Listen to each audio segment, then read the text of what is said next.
It's been a tough lead up to Christmas for many farmers, particularly in far north Queensland. We know that life on the land isn't easy and we rely so much on the hard work of farmers to help put food on the table this Christmas. Well, joining me live now is Natasha Johnston, one of those Australians giving back. She's the founder of Drought Angels. Merry Christmas to you, Natasha. I know you and your team have been incredibly busy leading up to today. Can you tell us a bit about your work?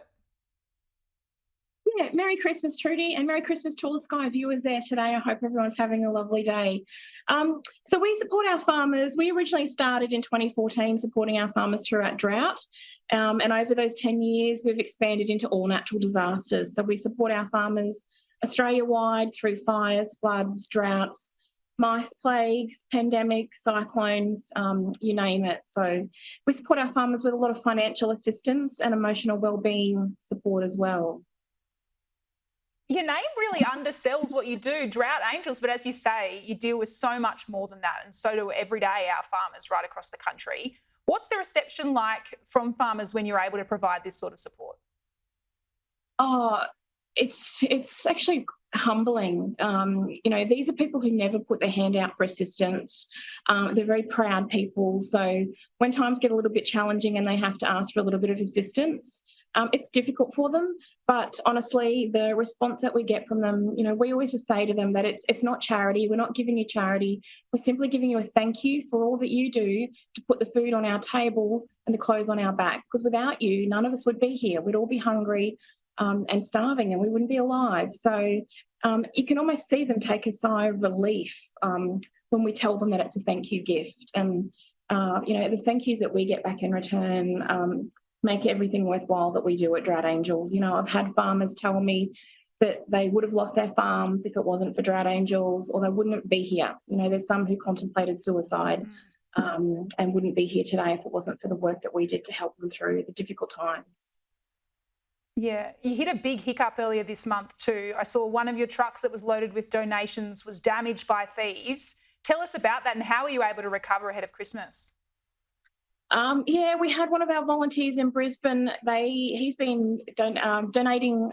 Strategics have been donating a truck to us for about the last 9 years, and they bring out donated furniture and goods for our charity shop in Chinchilla.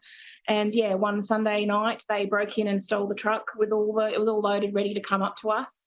And they found the truck all damaged and broken, and a lot of the goods were broken and destroyed. And our volunteer was able to go around Brisbane and collect a heap more donations that were donated. We got a lot of media coverage, which was a really big help, and it really showed the Christmas spirit of how people came together and really supported our Christmas appeal and donating products to us that we could take out to the charity shop in Chinchilla. Yeah, there's always such a big push, as you say, there in the lead up to Christmas. Australians are so willing to help out. Where do you go to from here? What's your focus for 2024? And now we're heading into, people go into holidays and they don't often think about it, but what can people do if they want to help?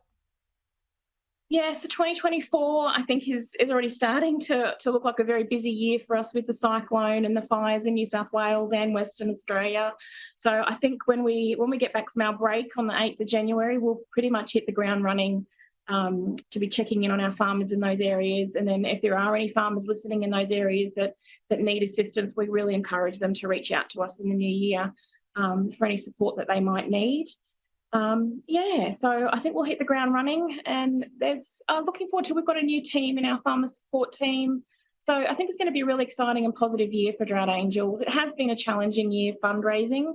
Obviously the cost of living is really impacting our donations, but we're working on that and hoping it'll be a change for us in the new year to be able to fundraise, because we have had an increase of about 110% this year on requests for assistance, but the donations haven't been matching up to that. So we're going into 2024 Natasha, with thank you so much for your time, and I really appreciate it. I'm sure all our viewers thank you for everything you do for our farmers out there, and Merry Christmas, and thanks so much for joining me.